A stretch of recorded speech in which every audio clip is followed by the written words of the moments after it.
મહેસાણા જિલ્લાના વિજાપુર તાલુકાના જોગોદ લાડોલ રોડ પર રવિવારે રાત્રિના હિટ એન્ડ રનની ઘટના બની। અમદાવાદથી પોતાના વતન સોબાસણ જઈ રહેલા યુવકને કોઈ અજાણ્યા વાહન ચાલકે પૂર ઝડપે અને ગફલતભરી રીતે વાહન ચલાવી ટક્કર મારતા યુવકનું ગંભીર ઇજાઓને કારણે મોત નીપજ્યું છે।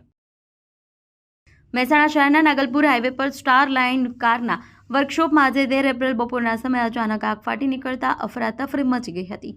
કાર સર્વિસ સેન્ટર પોઈન્ટ પર સેક્શનમાં લાગેલી આગ આસપાસના વિસ્તારમાં પણ પ્રસરી ગઈ, જેમાં સર્વિસ માટે આવેલી 2 ગાડીઓ સંપૂર્ણપણે બળીને ખાખ થઈ ગઈ।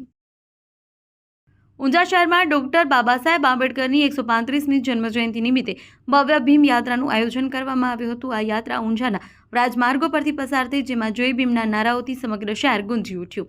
આ યાત્રા દલિત સમાજના અગ્રણી નરેશભાઈ પરમારના અધ્યક્ષસ્થાને શહીદ વીર ભાનુપ્રસાદની પ્રતિમા પાસેથી શરૂ થઈ હતી। યાત્રામાં બગીમાં બાબા સાહેબ આંબેડકરનો ફોટો, 4 ટ્રેક્ટર અને ડીજે સાઉન્ડ સિસ્ટમ સામેલ હતા। બાબા સાહેબ આંબેડકર અમર રહો અને જબ તક સૂરજ ચાંદ રહેગા બાબા તેરા નામ રહેગાના નારા ગુંજી ઉઠ્યા। ખેરાલુ તાલુકા પંચાયતની મધોપુર બેઠક પર ભારતીય જનતા પાર્ટીના ઉમેદવાર જશુભાઈ વી ચૌધરી બિનહરીફ વિજેતા જાહેર થયા છે। આ વિજય સ્થાનિક સ્વરાજની ચૂંટણી અંતર્ગત યોજાયો હતો। ચૂંટણી પંચ દ્વારા જશુભાઈ ચૌધરીને મધોપુર બેઠક પરથી બિનહરીફ વિજેતા જાહેર કર્યા।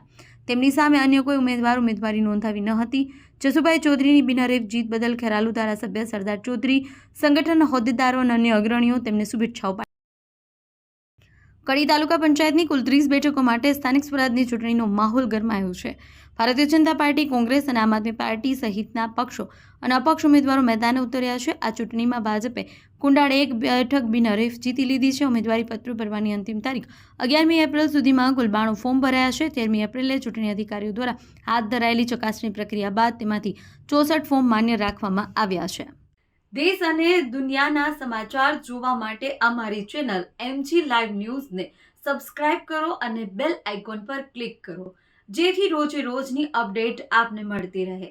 સાથે જ અમારું ફેસબુક અને ઇન્સ્ટાગ્રામ પેજને પણ ફોલો કરો।